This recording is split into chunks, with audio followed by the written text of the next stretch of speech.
That's a tutorial video by Okay, and in this video we'll be talking about or we'll be building the a reusable element, and the reusable element we'll be building is called a header. So we'll be building the header or the nav bar, just depends on how you choose to name it.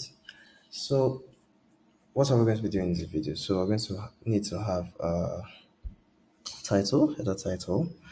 We're going to have the login and sign up buttons, logout, post a recipe button, and current user's user profile. Now the difference here is this element is going to be visible only when the current user is logged in, and this other group is going to be visible only when the current user is logged out. So how do we build a reusable element on Bubble? So the first thing you want to do is you go over here to the add a new reusable element, and I will, just in case, I'll just go back, add a new reusable element. Yeah. Okay. So I'll call this reusable. I'll say header, and I'll go v2, header version 2. That's fine. And I'm not cloning it, so I'll just click on create. Pause the video. Okay, so we have our new reusable element, and I'll click on upgrade responsive. So the reason why I'm clicking on the upgrade responsive is because this is an old app, so it's going to take a second. All right, so now that okay, it's done. Now that this is done, we can carry on with the video. So first things first, I'll go to my layout and make sure it's a column. I'll set the width of the UI builder, so you see it's really small. I don't want it to be this small, 1080. And my minimum height, it's a header, so I'll set that 86. And I'm just going to add paddings. And remember, paddings add like space inside of the group and not outside of it, whereas that's what a margin would do.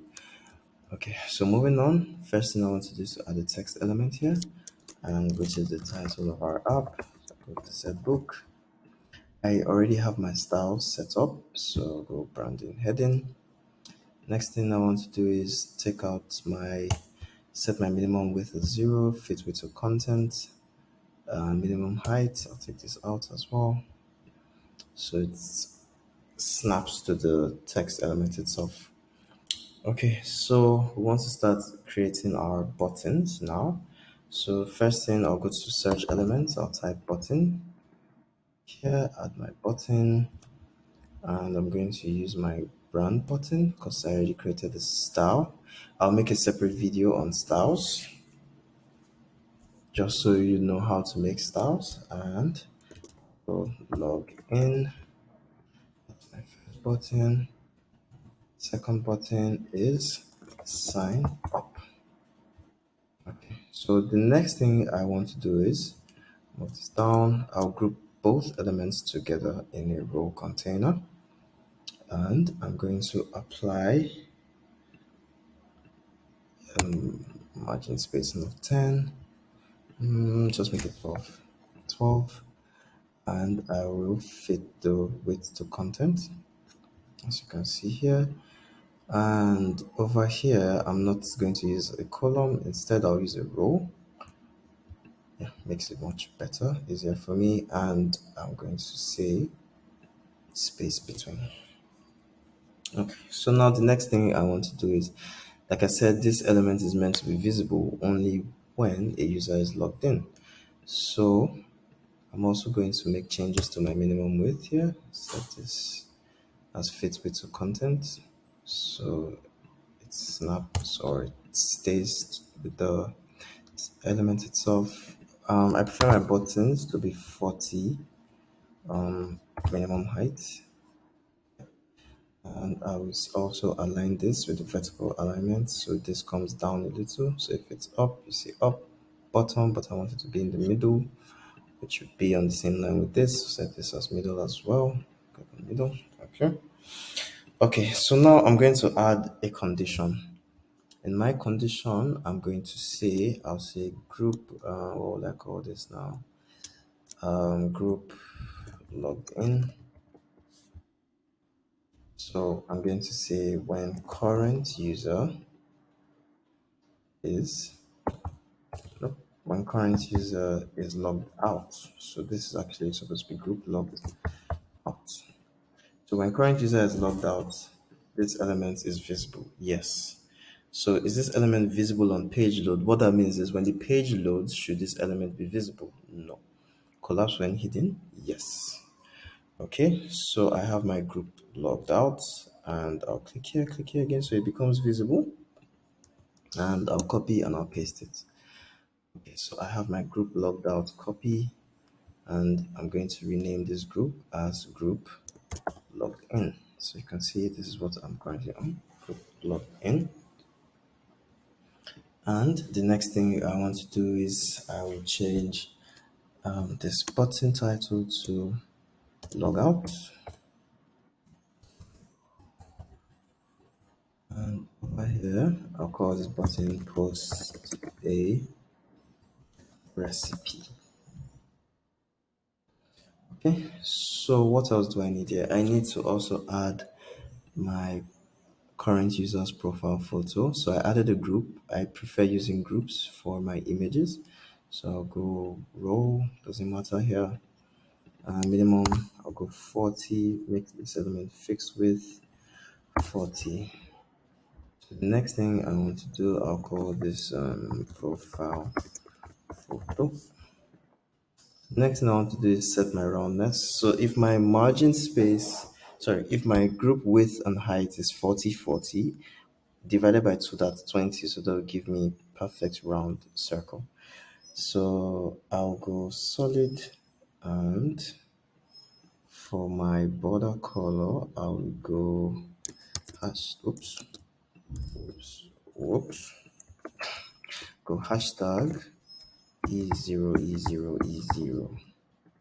Sometimes say EO, but it's E0, E0, E0. That's for my border. So now the next thing I want to do is I want to say type of content is an image, and data source is current users related profile photos. Sorry, current users related user profiles profile photo. Okay, and I'll copy this expression. I'll go down here, image, dynamic image, insert dynamic data, and I'll paste the expression here. Okay, so what did I just do? So what I did was I set my type of content to image, which means this group, the type of content it should hold or display is an image, and my data source is my current users related user profiles, profile photo.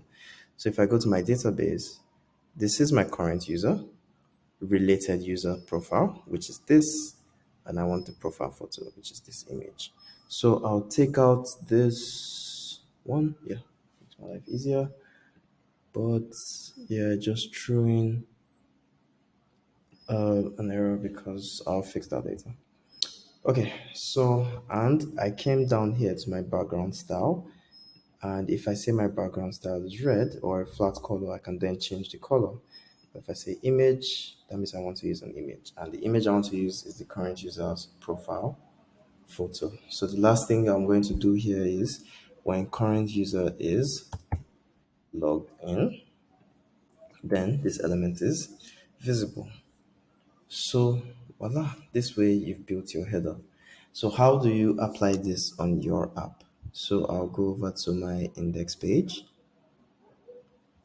and at the bottom here, I can just type in or click on this, and give this a second. I think my page is still loading up. Okay, I'll pause this. Okay, so now that my page has finished loading up, I'll click on the reusable header version 2, and I'll just click here. Voila. So now I have simply added it to the page, and if I go here, right now the user is logged out. So you see this is my old header and this is the new one I just added. So thank you for watching this video.